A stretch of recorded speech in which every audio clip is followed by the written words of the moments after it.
លើកដៃបាំងមេនៅស្រែកសួរទេវតាមើលជីវិតទៅរូបខ្ញុំឲ្យធ្លាក់ខ្លួនច្បាប់សាដៃធ្លាប់ឲ្យកាន់សៀវភៅបើជាកាន់យ៉ាម៉ាកាប់ផងវាយផងធ្នេពេញតែក្បាលធ្លាប់ធ្វើក្មេងល្អកាប់ពីនៅកុមារពេលនេះធំឡើងជាដឹកប្រែឌីសារស់នៅរាល់ថ្ងៃមានតែស្រីនិងស្រាអាប់កាឡូពួកម៉ាក់ឲ្យជុបបារីនៅសួនច្បារនាំបាក់នាំពួកទៅចូលក្លឹបរាត្រីឈរនៅណាកាបងហុយផ្សែងបារីជីវិតតែមួយនេះរួមមិនដឹងធ្វើស្អីរស់ក្នុងសង្គមនេះគេដេលាពូជចង្រៃដើរលើវិថីមួយជីវិតដ៏សែនអប្រិយអ្នកលេងកាប់ផងវាយផងកាលពីខ្ញុំនៅក្មេងជាហ្គេមខ្ញុំបង្ហើបនៅសំឡេងទៅតាមបទចម្រៀងរឿងរ៉ាវនៃជីវិតសំឡេងហ្គេមខ្ញុំច្រៀងរស់នៅសង្គមនេះដែលពិតជាសែនគ្មានន័យទៅណាមកណាគ្មានអ្នកឲ្យតម្លៃទៅណាមកណាគ្មានអ្នកឲ្យតម្លៃជីវិតគឺជាអ្នកលេងរស់ក្នុងសង្គមមួយគេហៅសង្គមអ្នកបែកឆ្វេងដែលគ្មានពណ៌គឺមានតែផ្សែងជីវិតចុងក្រោយស៊ីរបស់សំណែនជីវិតគឺជាអ្នកលេងរស់ក្នុងសង្គមមួយគេហៅសង្គមអ្នកបែកឆ្វេងដែលគ្មានពណ៌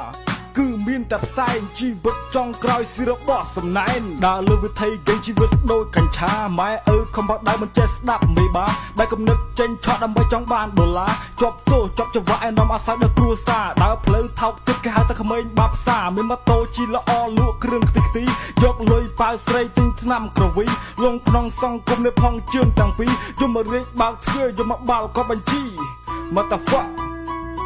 លៀងដាច់ជំរះកាយសាំងជីវិតជាថ្មីធ្វើរឿងដែលល្អទៅជីវិតប្រពៃសុំផ្ដាំដមមិត្តយុវវ័យធ្វើជាហ្គេមនៅគ្មានបានការស្អីមានតែគ្រោះមានតែរឿងទុក្ខភ័យធ្វើបាបនៅខ្លួនឯងនឹងគ្រួសារឆាក់ជីវិតដូចរូបក្នុងមច្ឆា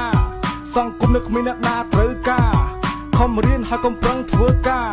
ទឹកជីវិតយើងបានប្រពៃជីវិត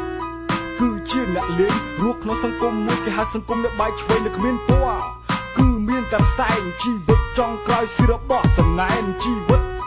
គឺជាអ្នកលេងរស់ក្នុងសង្គមមួយគេហៅសង្គមអ្នកបែកឆ្វេងនៅគ្មានពណ៌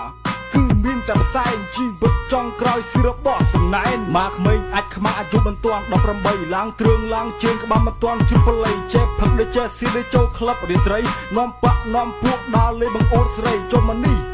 ឯសុំផ្ទះ3ដៃបំផ្លាញខ្លួនឯងនៅស្រីស្រានឹងបារីមកតាហ្វាក់យូរឲ្យធ្វើជាហ្គេមធ្វើស្អីកែខ្លួនកែខ្លួនទឹកជីវិតប្រពៃកែខ្លួនកែខ្លួន